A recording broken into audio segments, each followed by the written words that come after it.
Hoy continuamos nuestro estudio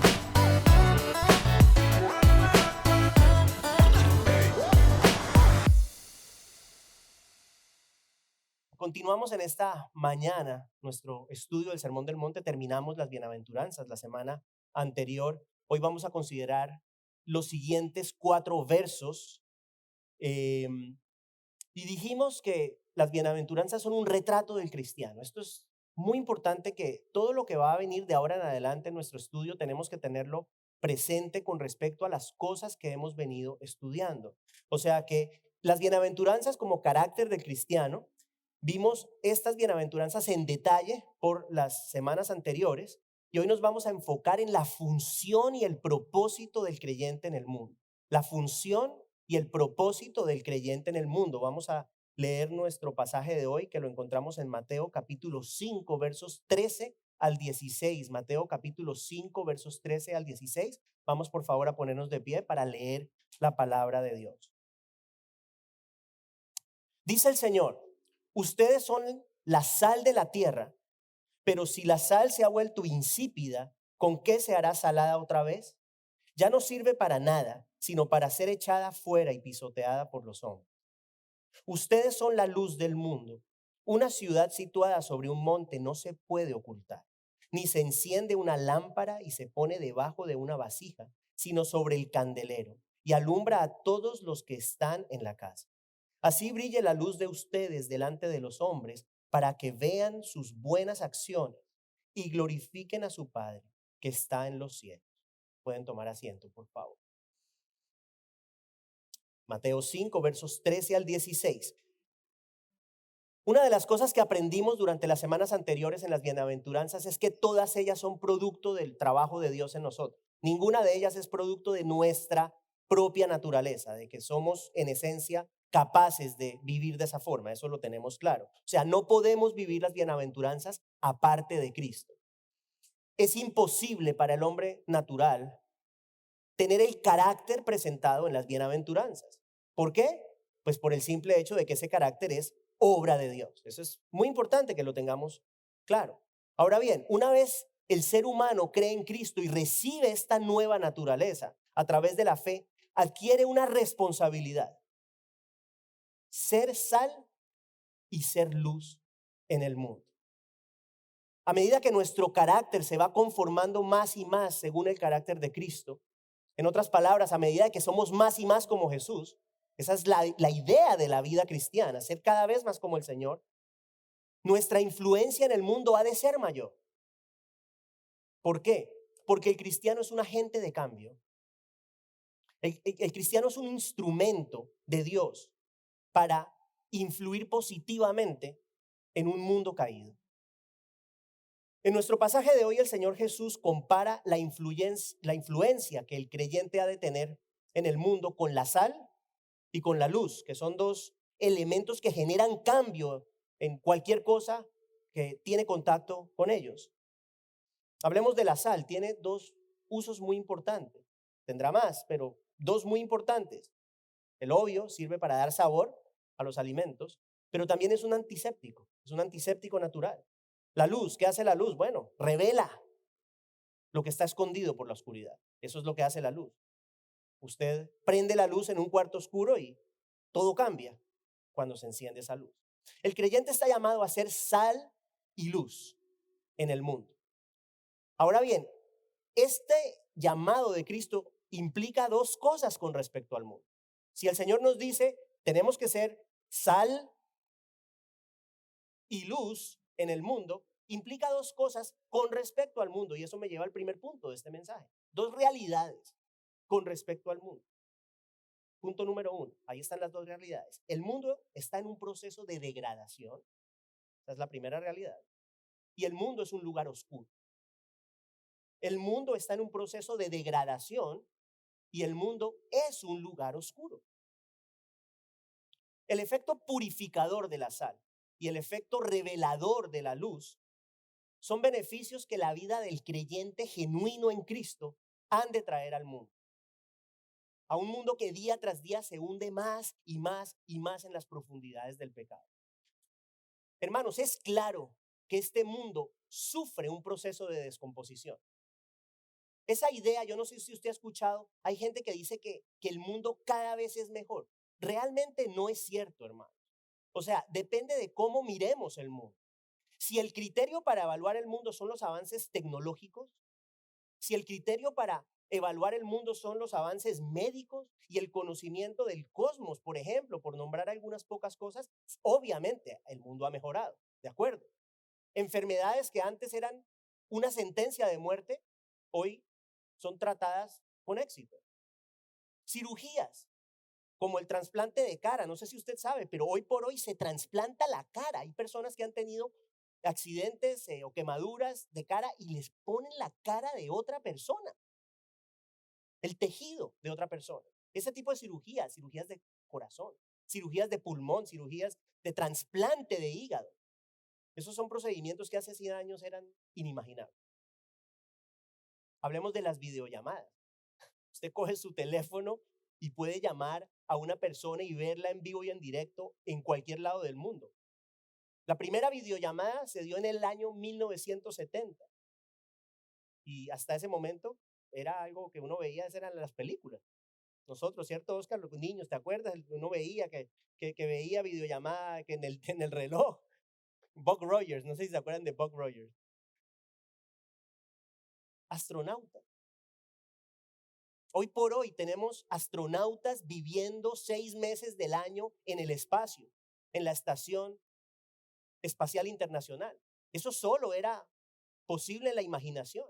¿Y qué decir de ver imágenes de una galaxia que está a 13.6 billones de años luz a través del Hubble, el telescopio Hubble? Eso no hubiese cabido en la mente de Galileo, que fue una de las primeras personas que trabajó y construyó telescopios para explorar el cosmos. O sea que si vemos el mundo desde esa perspectiva, obviamente, este es un mundo mucho mejor. Ahora bien, si usted mira el mundo desde la perspectiva moral, la degradación es absolutamente clara. Piensen en esto, yo a finales del siglo XIX, no hace tampoco tanto, leía yo que había una gran expectativa. A finales del siglo XIX había una gran expectativa porque se pensaba que el hombre, como supuestamente está en este proceso evolutivo, se pensaba que el pensamiento del hombre iba a evolucionar de tal forma que se iba a lograr la paz. Y el hombre iba a poder vivir en paz con sus semejantes. Y entonces al final del siglo XIX había expectativa. ¿Y qué pasó en el siglo XX? 2 guerras mundiales. Y los que pensaban en esos términos, obviamente dejaron esa idea porque es absolutamente utópica. No es real. Y desde entonces no hemos mejorado. Absolutamente no hemos mejorado. La humanidad continúa en un descenso vertiginoso, hermano, en términos de moral y en términos de la claridad del pensamiento. Hoy se redefinió la familia, ¿de acuerdo? Ya hay una nueva concepción de familia. También hay una nueva definición de lo que es el género. Se habla de diversidad de género. Y lo interesante de esto, yo no soy experto, pero las posibilidades son muchas. El género de una persona se halla en un amplio espectro. Y una persona puede tener un género hoy y otro género mañana y otro género pasado mañana. O una persona puede pertenecer a varios géneros. Yo no lo entiendo. Yo solo les digo lo que se dice con respecto a esto. Y esa idea de que los géneros, entre comillas, tradicionales, como se llama, varón y hembra, son los únicos, no, eso ya no existe. Y no existe porque el hombre está evolucionando, hermano. La mente del hombre está evolucionando y ha llegado a estas conclusiones. Hoy hay niños y niñas que a una corta edad son impulsados por sus propias familias a elegir su género.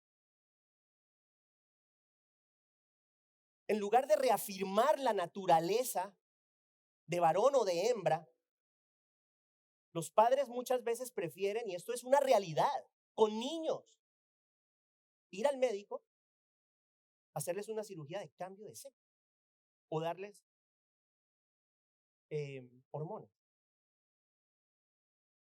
De estos casos hay muchos. Vi uno personalmente, o sea, preparándome para este mensaje, vi uno de un video de una familia en Estados Unidos que tiene 2 niños o niñas de 2 años y medio, hermano. 2 años y medio, unos mellizos. Pero esta familia decidió utilizar pronombres neutros para referirse a ellos. ¿Por qué? ¿Cuál es la idea? ¿Qué es lo que quieren? Ellos dicen, no, es que los niños tienen que elegir el género al cual pertenecen. O sea, ni siquiera los niños están mostrando nada. Simplemente ellos decidieron que estos niños deben elegir su propio género. Sigamos con la niñez, por eso dije que no era un mensaje para niños. Escuche esto. Escuche lo que le voy a decir. Irene Montero es la ministra de Igualdad del gobierno español actual. Hace pocas semanas, esto no es viejo, esto es de hace como 2 o 3 semanas, si no estoy mal, es bien reciente. Escuchen lo que dijo, la cito textualmente, abro comillas, hablando de los niños, abro comillas: tienen derecho a conocer que pueden amar o tener relaciones sexuales con quienes les dé la gana. Así mismo lo dijo. Búsquelo.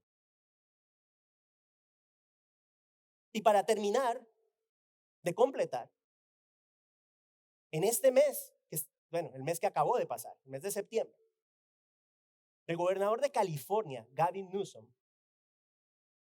decidió utilizar dinero de su campaña de reelección para poner vallas en 7 estados en pro del aborto. ¿Cuál es el problema con esas vallas? Escuche, 2 de estas vallas contienen este mensaje. Dice lo siguiente en inglés, lo traduzco: ¿necesita un aborto? California está lista para ayudar. Hasta ahí. ¿Cuál es el problema? Que después de ese mensaje este hombre tuvo la osadía de poner una cita bíblica. Marcos 12:31, ama a tu prójimo como a ti mismo. Y el gobernador dice, entonces, utiliza la palabra de Dios para promover una causa contraria a Cristo y su palabra. ¿Qué es lo que está diciendo? Es esto: la manera de mostrar al prójimo, según el gobernador, es abrirle las puertas a las personas que quieran hacerse un aborto, porque California ama al prójimo como a sí mismo. Esto está pasando ahora. Yo no me estoy inventando nada de esto. A mí no me gusta hablar de política. Esto no es política. Esto es gente metiéndose a jugar y a manosear la palabra de Dios. Por eso lo digo. La pregunta entonces que nos debemos hacer es esta: ¿sí está mejorando, hermanos? ¿Realmente está mejorando el mundo? ¿Será que estos avances que mencionamos al comienzo han hecho del ser humano, del hombre, un mejor ser humano? ¿Usted cree que el hombre hoy es un mejor ser humano? Hay una realidad. El avance en el conocimiento no cambia el corazón. El avance en el conocimiento no cambia el corazón del hombre. Y la realidad es que el ser humano es capaz de las atrocidades más terribles. Y a medida que la humanidad avanza en unos aspectos, paralelamente va experimentando una degradación moral profunda y muy acelerada. Esto que estamos viendo hoy, lo vemos en la Biblia, en palabras del apóstol Pablo, en Romanos 1. Él argumenta esto. Cuando el hombre decide rechazar a Dios, cuando el hombre insiste en rechazar a Dios, llega un momento en el cual el Señor dice, ok, ya, se acabó. ¿Y qué hace? Según palabras de él en Romanos 1:28, los abandona, hermano. Los abandona a una mente depravada, a una mente que no puede funcionar correctamente, a una mente nublada por el pecado, a una mente enferma. El mundo no va a mejorar. Moralmente este mundo no va a mejorar. Segunda de Timoteo 3:13, Pablo le dice a Timoteo, pero los hombres malos e impostores irán de mal en peor, engañando y siendo engañados. ¿Cuál es el mayor engaño? Que toda esta locura de la que estamos hablando no tiene consecuencias. Ese es el mayor engaño. ¿Cuál es la realidad? La humanidad está acumulando ira para el día de la ira. Eso es lo que está pasando. La humanidad está acumulando ira para el día del justo juicio de Dios, según Romanos 2:5. Toda esta iniquidad va a ser castigada por el Dios que es un fuego consumido. Esto que vemos, escuche, este mundo en el cual vivimos es parte del juicio de Dios contra la humanidad. Por favor, no piense que el mundo va a mejorar moralmente, porque no va a pasar. Así como hoy es legal en muchos lugares el matrimonio de parejas del mismo sexo, hoy es legal. Un día no muy lejano va a ser legal para un adulto tener relaciones sexuales con un niño. Eso viene. Eso va a pasar. Todo esto y muchas cosas más hacen del mundo un lugar que se está pudriendo en su pecado. Y por ende hacen del mundo un lugar oscuro. El mundo se descompone y se oscurece cada vez más. Entonces la pregunta que surge es esta: ¿cuál es nuestro lugar? ¿Cuál es la función del cristiano en este mundo? ¿Cuál es? El punto 2 nos da la respuesta. Punto 2, el cristiano desacelera la descomposición del mundo y combate la oscuridad. El cristiano desacelera la descomposición del mundo y combate la oscuridad. Ustedes son la sal de la tierra, ustedes son la luz del mundo. Eso es lo que estamos viendo hoy. Aclaremos primero dos palabras. La primera palabra, ustedes, es una palabra enfática. Lo que está diciendo el Señor es: ustedes y solo ustedes son la sal de la tierra, ustedes y solo ustedes son la luz del mundo. La segunda palabra importante, la palabra son. Ustedes son sal y luz. Tiene que ver con la esencia del creyente. El carácter del creyente que vimos en las bienaventuranzas. Ustedes son. Su esencia es luz, su esencia es sal. Es lo que está diciendo el Señor. Ahora bien, ¿en qué manera? ¿En qué manera el creyente es sal? Dijimos al inicio que uno de los atributos es un antiséptico, es un preservante. Tiempos antiguos, obviamente, no había refrigeración, esto lo hemos hablado. Bañar un pedazo de carne en sal, pues era la manera para desacelerar el proceso de composición de ese pedazo de carne. Vamos a pensar en un pedazo de carne, ojalá no tengan hambre todavía. Vamos a pensar en un pedazo de carne crudo. Piense en el mundo como un pedazo de carne cruda. Carne cruda. La carne no tiene en su esencia ninguna posibilidad de evitar la descomposición. Al contrario, usted deja un pedazo de carne cruda afuera y se pudre. El mundo es lo mismo. Usted deja al mundo solo, sin ningún tipo de preservante, y se pudre más rápido.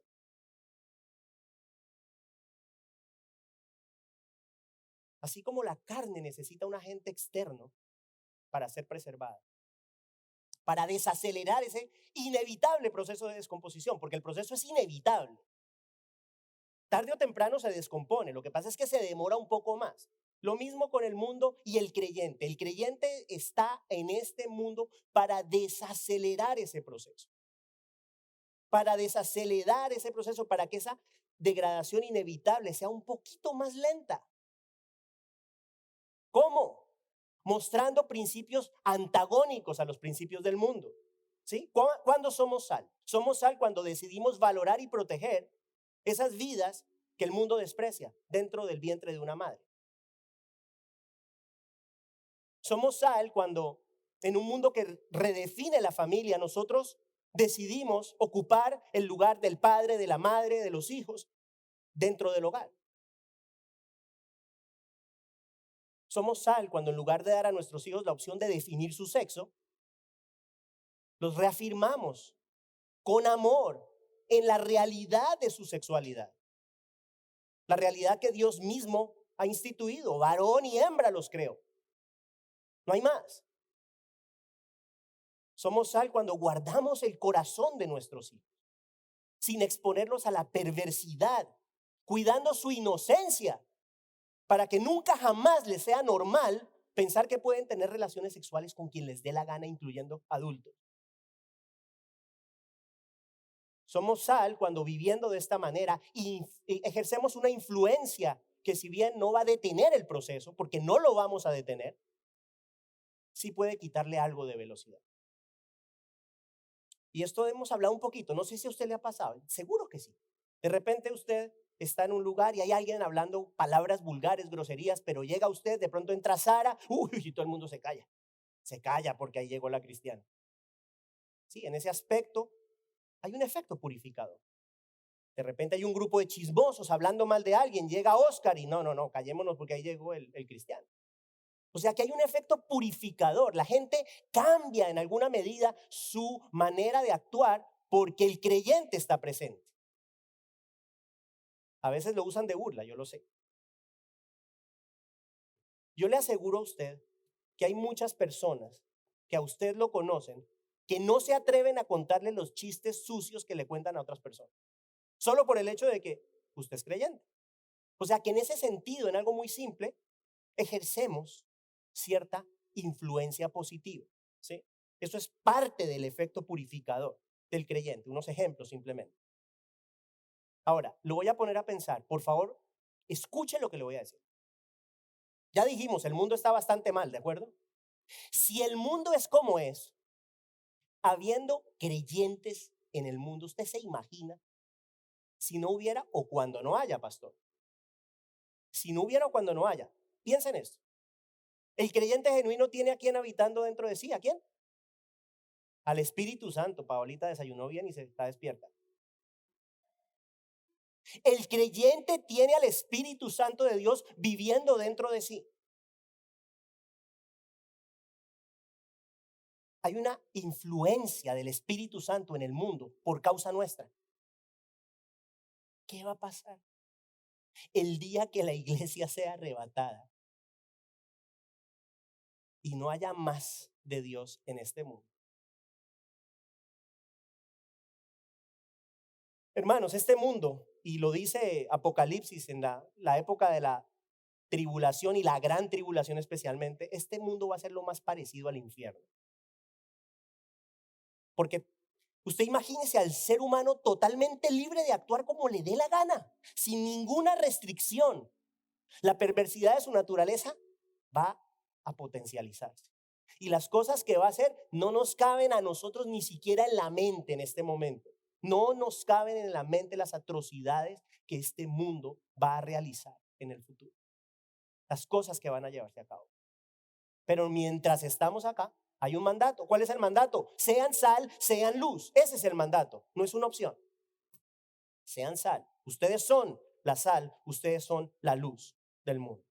O sea que debemos hacer contrapeso a estas locuras del mundo, viviendo vidas santas, mostrando el carácter de las bienaventuranzas que ya vimos, que ya estudiamos, reflejando ese carácter de Cristo en nuestras vidas.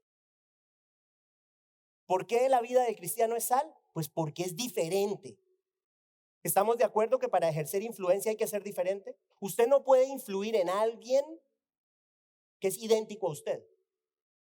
Para que haya influencia tiene que haber diferencia. La vida del cristiano tiene que ejercer una influencia, solamente puede hacerlo cuando es diferente al mundo. Por eso es que esa idea de que la iglesia tiene que ser lo más parecida al mundo para que la gente venga a la iglesia es falsa, hermanos. Eso es equivocado. La iglesia tiene que ser diferente para que entonces pueda influir. Porque si es igual, sí, la gente se sentirá muy cómoda. Pero ¿y el resto? ¿Y el resto?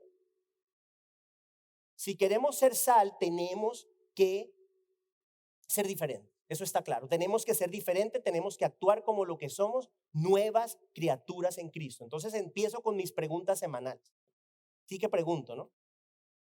Hermano, ¿usted está haciendo sal en este mundo? ¿Usted es una persona que de verdad vive de una manera diferente y tiene valores diferentes a los valores del mundo? Escuche la pregunta y contéstela en su corazón. Le hago esta pregunta: ¿las personas se sienten cómodas con su pecado cuando están frente a usted? ¿O por el contrario, su presencia los motiva a actuar distinto?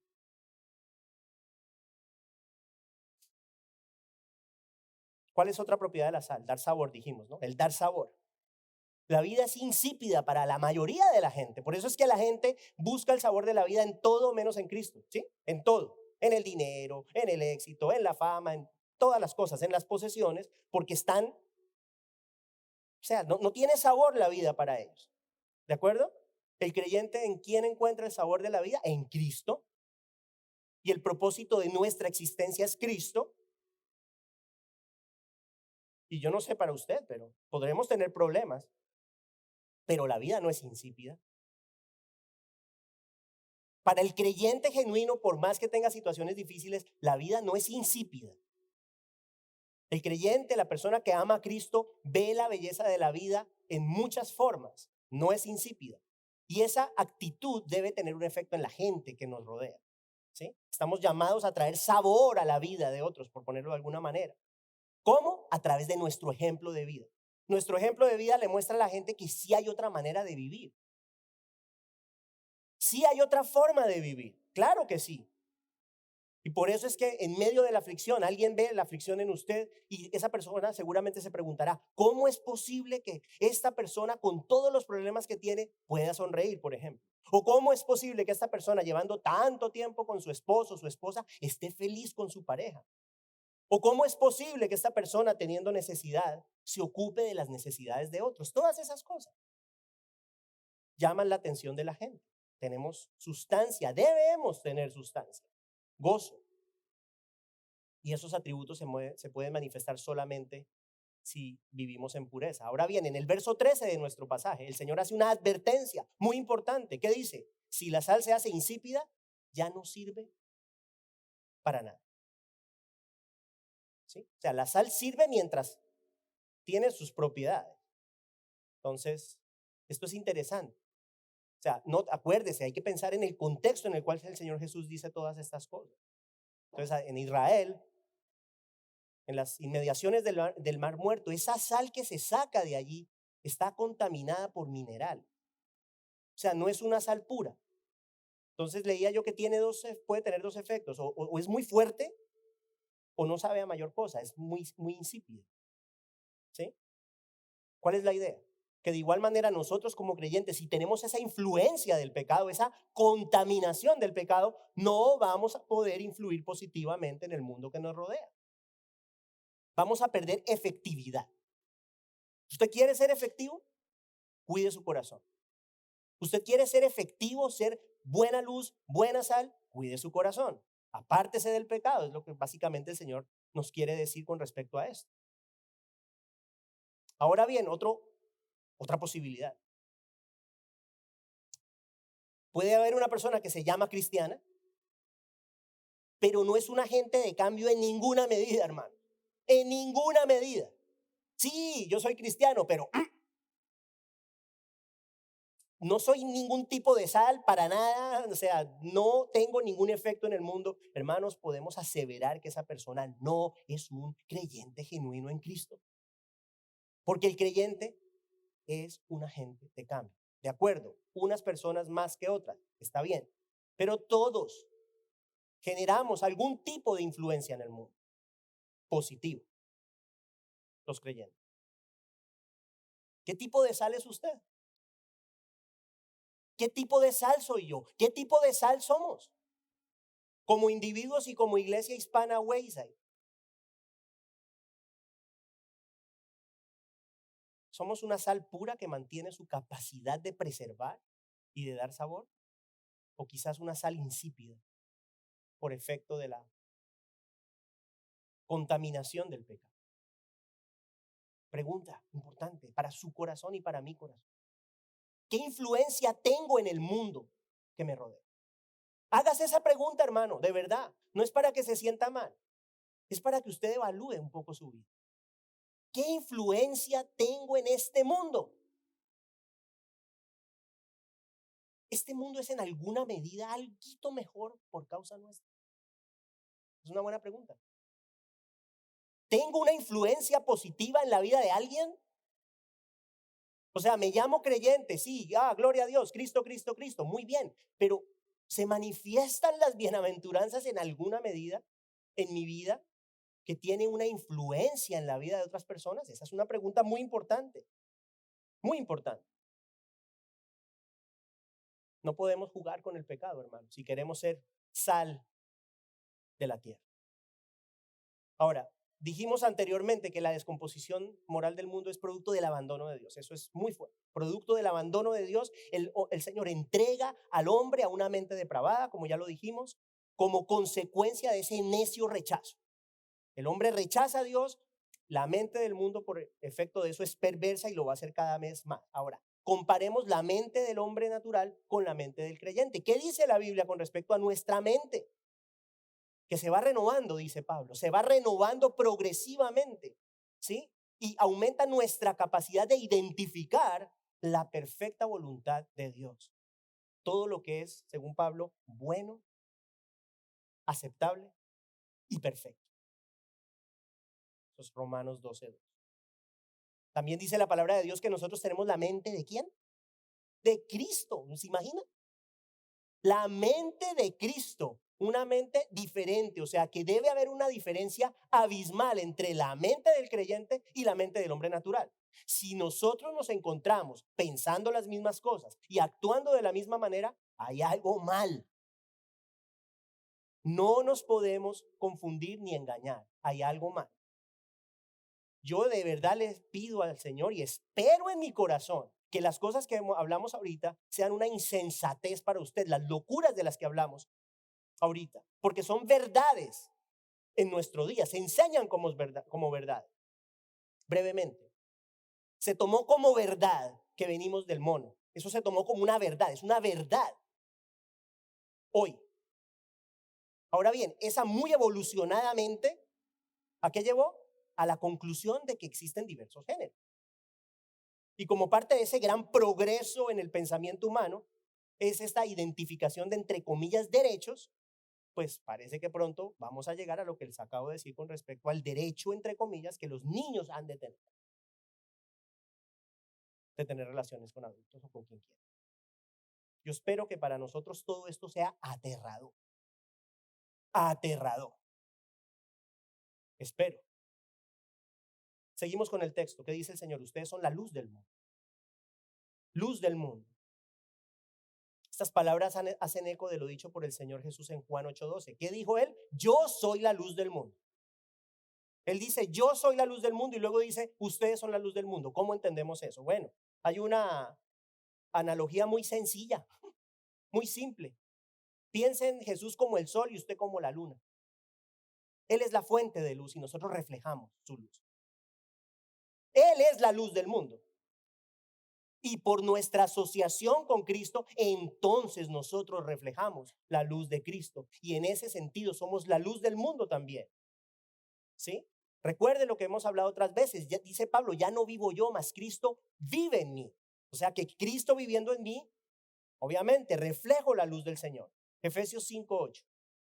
Porque antes ustedes eran tinieblas, dice, pero ahora son luz en el Señor. Y luego dice, anden como hijos de luz. O sea que esta relación con Cristo es la razón de ser de nuestra luz. Ahora, ¿cuál es la connotación? Esto es muy importante. Estoy un poquito alargado, pero esto es muy importante. La connotación principal de este llamado a ser luz la vemos en Hechos Hechos capítulo 13, versos 46 y 47. Lo leo brevemente. Entonces Pablo y Bernabé hablaron con valor y dijeron, era necesario que la palabra de Dios les fuera predicada. Primeramente a ustedes, refiriéndose a los judíos, pero ya que la rechazan y no se juzgan dignos de la vida eterna, así que ahora nos volvemos a los gentiles, porque así nos lo ha mandado el Señor. Te he puesto como luz para los gentiles, a fin de que lleves la salvación hasta los confines de la tierra. Hay que notar la relación entre la luz y el mensaje de salvación. El mensaje de salvación es la única esperanza para la salvación del mundo, el mensaje de Cristo, el Evangelio. ¿Y quién tiene ese mensaje? Pues nosotros. El creyente es portador de este único mensaje, esta luz de la palabra de Dios. Es la única luz que puede revelar todo lo que la oscuridad del mundo esconde. O sea que sin la luz del mensaje de salvación, imagínense, este mundo estaría completamente perdido. ¿Sí? ¿Qué hace la luz del evangelio? Confronta el pecado del mundo. Por eso es que el creyente, por lo general, ha de recibir resistencia, persecuciones. Por eso, porque confronta. Si el creyente no confrontara, si la luz de Cristo no confronta, pues todo el mundo está tranquilo. Pero cuando la luz viene a confrontar la oscuridad del pecado, ahí es donde vienen las cosas. Por eso yo siempre digo, cuando uno está demasiado tranquilo en la vida, algo no está bien. O sea, si todo va así, ay, qué linda la vida, todo sobre ruedas, hermano, no es que uno quiera problemas, pero si como cristianos todo siempre está perfecto, algo no anda bien. Porque siempre hay oposición, siempre, esa es una realidad. Ahora, esa confrontación de la luz del evangelio produce uno de dos efectos, uno de dos solamente, o un rechazo mayor al Señor, o lo contrario, el arrepentimiento genuino del corazón. ¿Sí? O sea, que ustedes y yo somos luz del mundo porque tenemos esa linterna de la palabra de Dios, esa linterna que rompe la oscuridad cada vez que la penetra. Anunciar a Cristo es traer luz al mundo. Y en ese sentido somos luz del mundo. Somos luz del mundo. También anunciar a Cristo es traer luz al mundo, lo dice también el apóstol Pedro. Primera de Pedro 2:9, ustedes son linaje escogido, real sacerdocio, nación santa, pueblo adquirido para posesión de Dios. ¿Para qué? A fin de que anuncien las virtudes de aquel que los llamó de las tinieblas a su luz admirable. ¿Sí? O sea que somos luz cuando anunciamos a Cristo. Adicional a esto, podemos decir que somos luz no solamente cuando proclamamos a Cristo con palabras, pero también cuando lo hacemos con nuestra propia vida. ¿Sí? La luz de la vida, de la vida del creyente hace algo muy interesante. Revela el carácter del hombre que no conoce a Cristo. ¿Sí? ¿De acuerdo? O sea, si usted vive conforme al Señor, eso revela la diferencia entre usted y la persona que no conoce al Señor. Y acuérdese, lo primero que hay que lograr para poder que una persona pueda conocer de Cristo es que vea su oscuridad, que vea quién es. Porque si todo está bien, ¿qué necesidad hay de Cristo, no? Ese contraste entre la vida del creyente y la vida del incrédulo es muy importante, queridos hermanos. Otro efecto importante de la luz en este contexto explica la causa de la oscuridad. No solo la revela, pero la explica. ¿Sí? ¿Cuál es la razón por la cual este mundo vive en tinieblas? ¿Cuál? Ausencia de Dios. Punto. O sea, ¿por qué este mundo es oscuro? Pues porque a Dios no se le tiene en cuenta. Ausencia de Dios, rechazo al Señor. Las tinieblas son la condición natural del mundo. ¿Sí? Y ya dijimos hace unas semanas, este mundo está bajo el maligno, es lo que dice la Biblia. Ahora, en esa profunda oscuridad del mundo, ¿qué tenemos que hacer nosotros? Reflejar la luz de Cristo. Esta luz de Cristo no puede pasar desapercibida y eso lo vemos en el texto de hoy también. ¿Qué dice? Una ciudad situada sobre un monte no se puede ocultar, dice el Señor. Ni se enciende una lámpara y se pone debajo de una vasija, sino sobre el candelero y alumbra a todos los que están en casa. ¿Sí? Y esto lo habíamos dicho, ese cuento de creyentes encubiertos, ¿sí? El agente secreto cristiano que nadie sabe que es cristiano, eso no existe. Eso no existe. La luz de Cristo debe ser visible a todos como una ciudad es visible si está en una montaña? Pregunto, otra pregunta. ¿Es nuestra luz visible a los demás? Yo le pregunto esto, hermano. Escuche esta pregunta. ¿Será que hay alguien que lo conoce a usted o que me conoce a mí que no saben que somos cristianos? O sea, ¿será que hay alguien que no sabe o no sospecha que somos creyentes en Cristo? Si es así, hay algo que no anda bien. Estamos llamados a ser como una ciudad que no se puede ocultar. ¿Y qué dice el verso final? Te estamos terminando. Verso final del pasaje dice: así brille la luz de ustedes delante de los hombres para que vean sus buenas acciones. ¿Qué significa esto? Y esto también lo hemos dicho en otras ocasiones. El mundo está atento.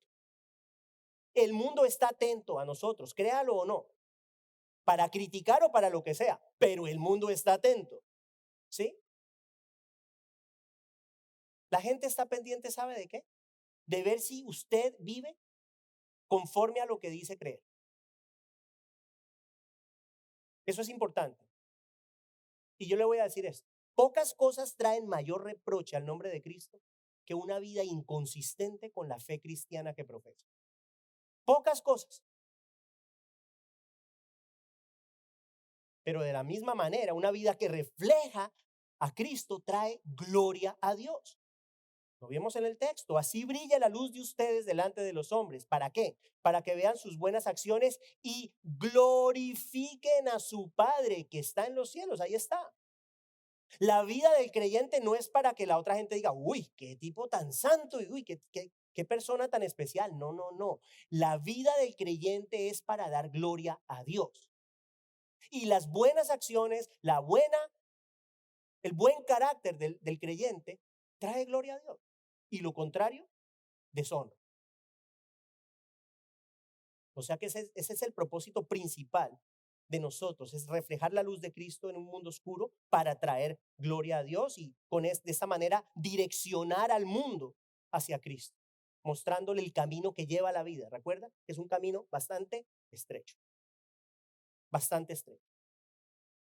Hermanos, terminamos diciendo que estamos llamados a ser sal de la tierra y luz del mundo. Mi deseo es que nuestra influencia en esta existencia se manifieste en las vidas de otras personas. Deseo que el mundo en el que vivimos sea un lugar menos oscuro por efecto de nuestra vida. Que cada uno de nosotros sea un agente de cambio en las manos de nuestro Señor Jesucristo. Y si hay alguien aquí que no conoce del Señor, no sé si hay alguien nuevo o quizás a través del internet, pero si hay alguien aquí que no conoce del Señor Jesucristo, hoy yo lo invito y lo motivo a que crea en el Señor Jesús. Si usted quiere ser sal de la tierra y luz del mundo, no lo puede ser aparte de Cristo. ¿Qué hizo Él? Vino al mundo, vivió una vida perfecta, murió una muerte horrenda, resucitó al tercer día, subió al cielo, está sentado a la diestra del Padre y de nuevo regresará en gloria, ya no como un bebito, pero en gloria a juzgar a los vivos, a los muertos, y su reino perdurará por siempre. Reciba en su corazón, hermano. Hermano, no, a las personas que no conocen de Cristo, reciba en su corazón el perdón de sus pecados a través de la fe en el Hijo del Señor. Dice la Biblia: quien en Él cree jamás se verá defraudado, nunca. Hoy es el día de la salvación, o sea que si alguien ha creído en Cristo hoy, que creo que no hay nadie nuevo, pero si hay alguien nuevo que creyó en Cristo hoy, por favor venga al final para orar por usted. Vamos a orar. Padre, en el nombre de Jesús, damos gracias a ti por tu palabra. Damos gracias a ti y oramos que nos ayudes y nos permitas ser sal de la tierra y luz del mundo, Señor. Ayúdanos a hacer ese efecto purificador en el mundo a través de una vida limpia, una vida agradable a ti. Ayúdanos a hacer luz, Señor, confrontando no solamente el pecado del mundo, pero direccionando a las personas a la luz de Cristo a través de la palabra de Dios. Ayúdanos, Señor, a ser esas personas que tú quieres que seamos, personas que traigamos gloria a ti y no reproches, Señor. Te bendecimos, te amamos y te damos las gracias en el nombre de Jesús.